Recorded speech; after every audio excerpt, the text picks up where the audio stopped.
학점은행제 과정을 진행하시기 전에 또는 진행하시면서 궁금하신 점에 대해 알아보도록 하겠습니다.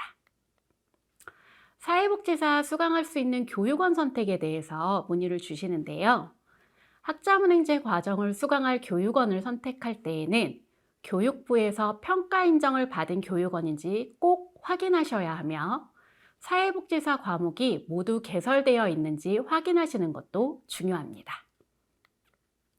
어떤 방법으로 수업이 진행이 되는지 많이 궁금해 하시는데요.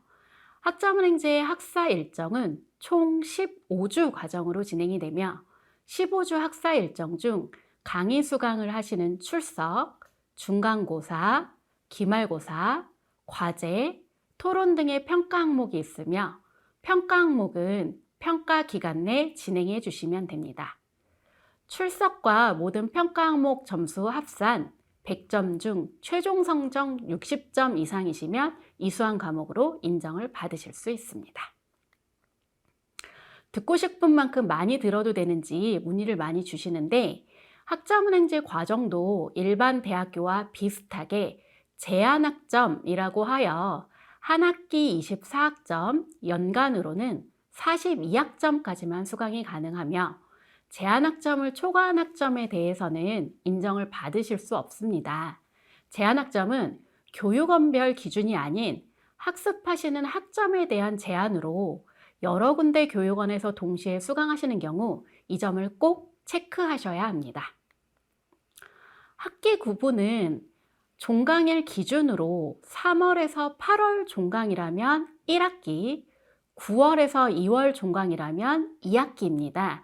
통상적으로는 11월 말 개강부터 5월 초 개강까지 1학기, 5월 말 개강부터 11월 초 개강까지는 2학기입니다. 필요한 것에 대한 문의를 많이 주시는데, 온라인 학습으로 진행이 되다 보니 학습 시 개인 범용 공동인증서가 필수로 필요합니다. 개인 범용 공동인증서는 거래하시는 은행 인증센터를 통해 어렵지 않게 발급받으실 수 있습니다. 모바일 강의 수강에 대해서 많이 문의를 주시는데요. 저희 교육원의 모든 강의는 모바일 기기에서도 강의 수강이 가능하십니다. 다만 시험이나 과제 등의 평가 항목은 꼭 PC에서만 응시가 가능하시기에 PC도 꼭 준비해 주셔야 합니다.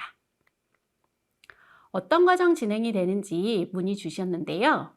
학점은행제 과정은 사회복지사 자격증뿐만 아니라 학점으로 이수하여 취득하는 자격증인 보육교사, 평생교육사, 한국어 교원 2급 등의 과정을 진행하실 수 있으며, 자격증 과정 외에도 전문학사, 학사 학위 취득을 위해 학습을 하실 수 있습니다.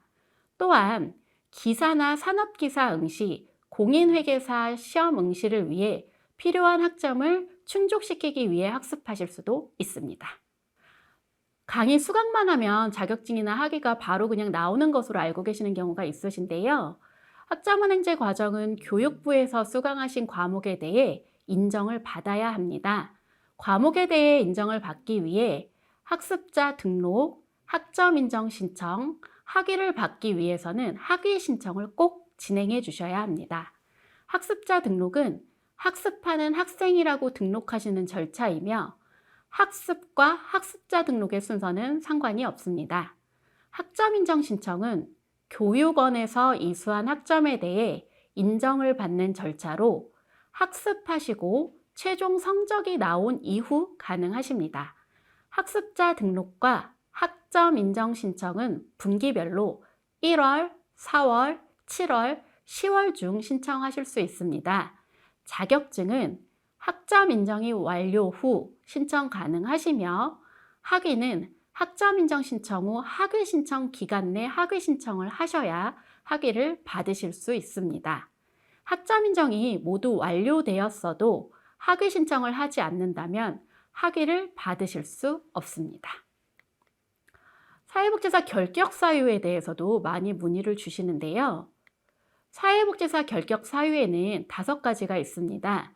첫 번째, 피성년 후견인 또는 피한정 후견인. 두 번째, 금고 이상의 형을 선고받았거나 혹은 받을 예정인 사람. 세 번째, 법원의 판결에 따라 자격이 상실되거나 정지된 사람. 네 번째, 마약과 대마 또는 향정신성 의약품의 중독자.